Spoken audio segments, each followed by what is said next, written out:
அனைவருக்கும் வணக்கம். தனுசு ராசிக்காரர்களுக்கு இந்த வாரம் இது கட்டாயம் நடந்தே தீரும் என்று சொல்லக்கூடிய வகையில் எந்தெந்த நிகழ்வுகள் அமைந்துள்ளன, அதிலும் குறிப்பாக நவ கிரகங்களிலே வலிமை வாய்ந்த கிரகங்கள் என்று பார்க்கக்கூடிய ராசியின் அதிபதியான குரு 6ஆம் இடத்திலும், மிகவும் வலுவாக சனி 3ஆம் இடம் என்று சொல்லக்கூடிய தைரியஸ்தானத்தில் வக்ரம் பெற்றும் சஞ்சரிக்கக்கூடிய இந்த வேளையில் தனுசு ராசிக்காரர்களுக்கு இது கட்டாயம் நடந்தே தீரும் என்று சொல்லக்கூடிய வகையில் எந்தெந்த நிகழ்வுகள் அமைந்துள்ளன என்பதை ஆராய்ந்து பார்க்கும் போது இந்த வாரத்தில் 24/8/2024 முடிவதற்குள் தனுசு ராசிக்காரர்களுக்கு பல்வேறு வகையான அதிரடியான மாற்றங்களை சந்திப்பதற்கான சூழல் நிச்சயமாக உண்டு. ஏனென்றால் நவ கிரகங்களிலே வலிமை வாய்ந்தவராக கருதக்கூடிய ராசிக்கு மிகவும் சகாயமானவராக இருக்கக்கூடிய சூரியன் ஆளுமையும் அதிகாரமும்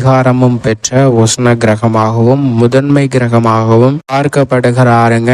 அவர் அஷ்டமஸ்தானத்தை விட்டு விலகி 9ஆம் இடமான பாகியஸ்தானத்தில் ஆட்சி பலம் பெற்று மிகவும் வலுவாக சஞ்சரிப்பது தனுசு ராசிக்காரர்களுக்கு உச்சபட்ச நன்மையை அள்ளி கொடுக்கக்கூடிய ஒரு சிறந்த அமைப்பாக நிச்சயமாக பார்க்கப்படுகிறது. எனவேதான் தனுசு ராசிக்காரர்களை பொறுத்த வரைக்கும் மிக பெரிய அளவிலான அதிரடியான மாற்றங்களும் முன்னேற்ற வாய்ப்புகளும் நிறைவாக பெறுவதற்கான முதன்மையான யோகம் உண்டு. ஏனென்றால் மிகவும் வலுவாக இந்த வேளையில் சூரியன் ஆட்சி பலம் பெற்று சஞ்சரிப்பதால் பல்வேறு வகையான அலைச்சல்கள் சிரமங்கள் கணிசமாக குறையும். நீங்கள் எதிர்பார்க்கக்கூடிய பொருளாதார ரீதியான லாபமும் முன்னேற்ற வாய்ப்புகளும் நிறைவாக பெறக்கூடிய வகையில் பல அதிரடியான மாற்றங்களை சிறப்பாக ஏற்படுத்தி கொடுக்க போகிறாருங்க. இதுவரை இல்லாத அளவிற்கு அனைத்து விதமான பணிகளிலும் தனுசு ராசிக்காரர்களுக்கு நிறைவான வளர்ச்சியும் முன்னேற்றத்தையும் பெற்று தரக்கூடிய சிறப்பான அமைப்பில் வலம் வருகிறார். எனவே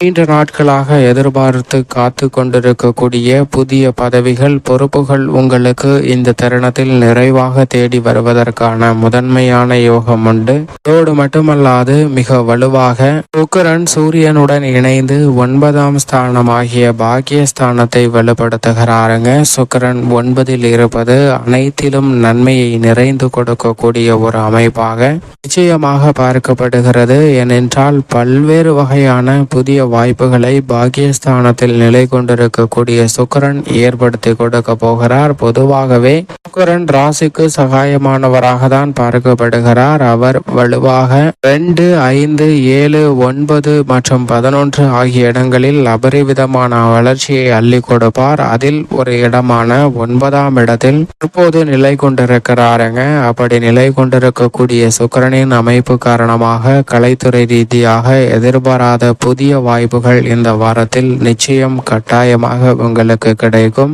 உங்களுடைய வருமானத்தை உயர்த்தி கொள்ளக்கூடிய வகையில் பல புதிய சந்தர்ப்பங்கள் இந்த தருணத்தில் மனநிறைவை தரக்கூடிய வகையில் அமைவதற்கான யோகம் உண்டு. உங்களது கடின உழைப்பிற்கு அங்கீகாரம் கிடைக்கக்கூடிய வகையில் பாராட்டு நிறைவாக பெற முடியும். அரசியல் சார்ந்த பணிகளில் மக்கள் மத்தியில் செல்வாக்கு உயரக்கூடிய இனிமையான தருணமாக அமைய போகிறது. அது மட்டுமல்லாது ராசிக்கு மிகவும் சகாயமானவராக இருக்கக்கூடிய சந்திரனும் இந்த வேளையில் அற்புதமான அமைப்பில் வலம் வருகிறாருங்க. எனவே எடுத்த காரியங்கள் அனைத்திலும் பெரிய அளவிலான வெற்றி வாய்ப்பு நிறைவாக பெறக்கூடிய அமைப்பில் சந்திரன் சஞ்சரிப்பதால் எந்த பணிகளை மேற்கொண்டாலும் அவற்றில் வெற்றி நிறைவாக கிடைப்பதோடு மட்டுமல்லாது அலைச்சல் குறையும். வெகுவளவில் சந்திக்கக்கூடிய கடன் சார்ந்த தொல்லைகள் பல்வேறு வகையான மன வருத்தத்தை ஏற்படுத்தக்கூடிய சிக்கல்கள் மறைவதற்கான சூழல் உண்டு என்பதை திட்டவட்டமாக சந்திரன் உறுதிப்படுத்துகிறார். இந்த வேளையில் நிழல் கிரகமாக இருக்கக்கூடிய ராகு அர்த்தாஷ்டக ஸ்தானத்தில் அமர்ந்திருக்கிறார். நிச்சயம் ராகுவினால் நன்மை நிறைந்து கிடைப்பதற்கான சூழல் இல்லை. ஆனால் பாதிக்கு மேல் கடந்து தைரியஸ்தானத்தை நோக்கி நகர்ந்து கொண்டிருக்கக்கூடிய ராகுவால் சில எதிர்பாராத இயக்கத்தக்க வாய்ப்புகளை சந்திப்பதற்கான யோகம் நிச்சயமாக இந்த தருணத்தில் நிறைவாக கிடைக்கும் என்பதை திட்டவட்டமாக தனுசு ராசிக்காரர்களுக்கு உறுதிப்படுத்துகிறார். திட்டமிட்டு பணிகளை செய்தால் அவற்றில் அலைச்சல் நிச்சயமாக குறைவதற்கான யோகம் உண்டு.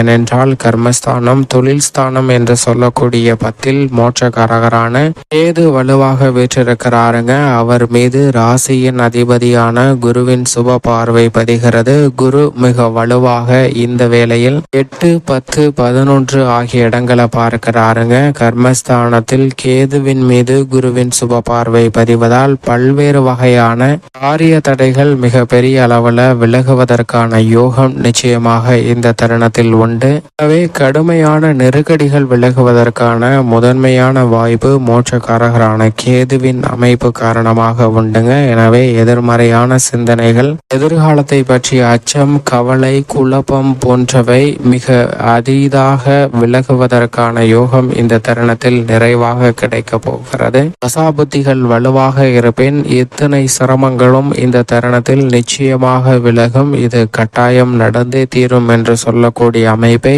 குருவின் சுப பார்வை உறுதிப்படுத்துகிறது. குரு ருணரோக சத்துருஸ்தானம் என்று சொல்லக்கூடிய 6ல் சஞ்சரிப்பது அவ்வளவு நன்மை தரக்கூடிய அமைப்பு நிச்சயமாக இல்லை.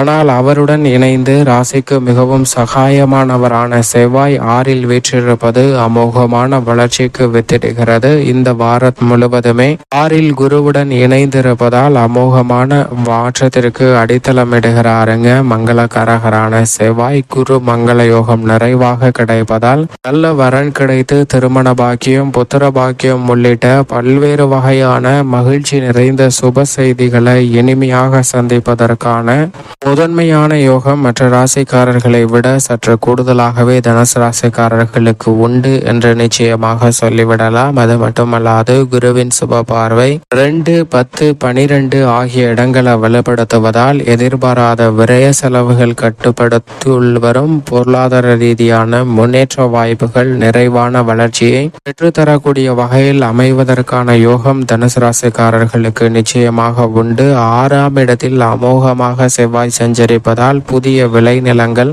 வாங்குவதற்கான யோகம் உண்டு. புதிய அசையும் அசையா சொத்துக்கள்ல முதலீடு செய்வதற்கான நல்ல பல சந்தர்ப்பமும் உண்டு. இந்த தருணத்தில் உங்களுடைய தொழில் மற்றும் வியாபாரம் சார்ந்த பணிகளிலும் நல்ல வளர்ச்சி நிறைவாக கிடைக்கிறது. ஏனென்றால் சனி பகவான் 3ல் வலுவாக சஞ்சரிக்கிறார். அங்கு வக்ரம் பெற்றிருந்தாலும் கூட பெரிய அளவிலான சிரமங்களை தனுசு ராசிக்காரர்கள் நிச்சயம் எதிர்கொள்ள வேண்டிய சூழல் இல்லை என்பதை திட்டவட்டமாக உறுதிப்படுத்துகிறாருங்க. எனவே தனுசு ராசிக்காரர்களை பொறுத்த வரைக்கும் இந்த வேளையில் சனியினுடைய அமைப்பாக இருந்தாலும் ராசியின் அதிபதியான குரு மற்றும் செவ்வாய், ராகு, கேது என பெருவாரியான கிரகநிலைகளுடைய அமைப்பு நிச்சயமாக உங்களுடைய திறமைக்கு அங்கீகாரம் கிடைக்கக்கூடிய வகையில் புதிய வாய்ப்பும் எதிர்பாராத பொறுப்புகளும் உங்களை தேடி வருவதற்கான யோகத்தை நிச்சயமாக உறுதிப்படுத்துகிறது. எனவே உங்களுடைய எதிர்பார்ப்புகள் இந்த வாரத்தில் நிச்சயம் ஓரளவிற்கு பூர்த்தியாவதற்கான முதன்மையான யோகம் கிடைக்கிறது.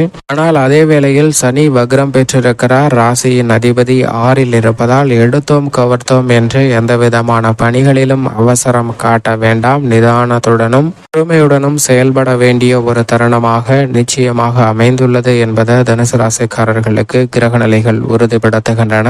பெண்மணிகளின் நலனுக்கு பொறுப்பேற்ற ராசியின் அதிபதி 6ல் இருக்கக்கூடிய இந்த வேளையில் பாக்கியஸ்தானத்தில் சுக்கிரன் இருப்பதால் பெண்மணிகள் எதிர்பார்க்கக்கூடிய பல சுப நிகழ்வுகள் உங்களை தேடி வரும்.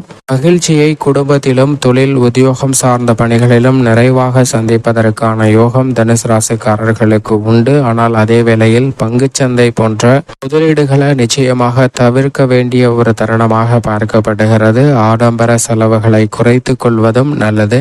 என்றால் இந்த வேளையில் ராசியின் அதிபதியான குரு, அஷ்டமஸ்தானத்தில் ராகு, அஷ்டமஸ்தானத்தில் வித்யாகாரகரான புதன் போன்ற கிரகநிலைகள் சஞ்சரிக்கின்றன. எனவே அதிக கவனமும் விழிப்புணர்வும் மிக முக்கியமாக தேவை. இவற்றை தவிர்த்து நன்மை நிறைந்து பெற வேண்டும் என்றால் நிச்சயமாக தனுசு ராசிக்காரர்கள் வாரத்தில் ஏதேனும் ஒரு நாள் விரதம் இருந்து அருகாமையில் உள்ள நவகிரக சன்னதி சென்று தீபம் ஏற்றி வழிபாடு செய்யுங்கள். இந்த எளிய பரிகாரத்தை மேற்கொள்வதால் உங்களுடைய வாழ்வில் சிறப்பான வளர்ச்சியும் முன்னேற்றத்தையும் நிறைவாக பெறுவதற்கான முதன்மையான யோகம் உங்களை தேடி வரும் தனுசு ராசிக்காரர்களுக்கு